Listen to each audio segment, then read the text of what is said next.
ज्या शेतकऱ्याच्या नावाने कर्ज होतं त्या शेतकऱ्याची आत्महत्या झालेल्या आहेत, परंतु ते कर्ज आता त्यांच्या वारसाच्या नावाने केलं जातं। 12 साल पूरे हो गए। मृत शेतकऱ्यांच्या कर्जमाफीच्या प्रश्नावर पालकमंत्र्यांची टाळाटाळ। पालकमंत्री बावनकुळेंना माध्यमांचा प्रश्न उत्तर देणं टाळलं। कर्जबाजारीपणामुळे मृत्यू पावलेल्या शेतकऱ्यांच्या नावे असलेलं संपूर्ण शेती कर्ज शासनानं माफ करावं या मागणीबाबत पालकमंत्री चंद्रशेखर बावनकुळे यांना माध्यमांनी प्रश्न विचारला असता त्यांनी उत्तर देणं टाळलं।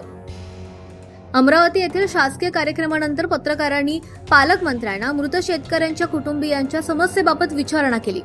साहेब, ज्या शेतकऱ्यानं कुटुंबासाठी आणि मुलांच्या शिक्षणासाठी कर्ज काढलं आणि नंतर आत्महत्या केली किंवा मृत झाले, त्यांच्या वारसांवर बँका कर्ज वसुलीचा बोजा चढवते। शासन मृत शेतकऱ्यांच्या नावे असलेले संपूर्ण कर्ज माफ करणार का, असा थेट सवाल विचारण्यात आला।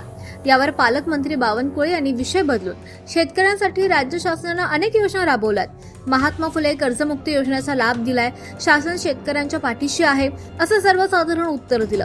मृत शेतकऱ्यांच्या विशिष्ट कर्जमाफीच्या मुद्द्यावर मात्र त्यांनी थेट भाष्य केलं नाही आणि निघून गेले।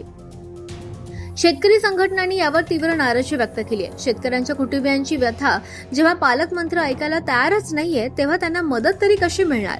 प्रश्न टाळून प्रश्न सुटत नाहीत अशी प्रतिक्रिया शेतकऱ्यांमध्ये उमटली आहे। जिल्ह्यात गेल्या 5 वर्षात कर्जबाजारीपणामुळे 300हून अधिक शेतकऱ्यांनी आत्महत्या केल्यात। यासह 235 शेतकरी कर्जाच्या टेन्शनमुळे मृत झालेत। अशा मृत शेतकऱ्यांच्या कुटुंबावर बँकेचे कर्ज कायम आहे। कुटुंबाचा करता गेल्यानं परतफेड करणं अशक्य होतंय। त्यामुळे विधवा पत्नी, मुलांना पुन्हा खासगी सावकारांकडून चढ्या व्याजानं कर्ज घ्यावं लागतंय।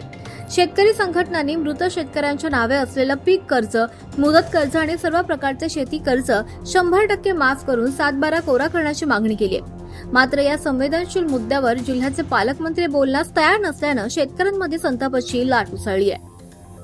ज्या शेतकऱ्याच्या नावाने कर्ज होतं त्या शेतकऱ्याची आत्महत्या झालेल्या आहेत, परंतु ते कर्ज आता त्यांच्या वारसाच्या नावाने केलं जातं।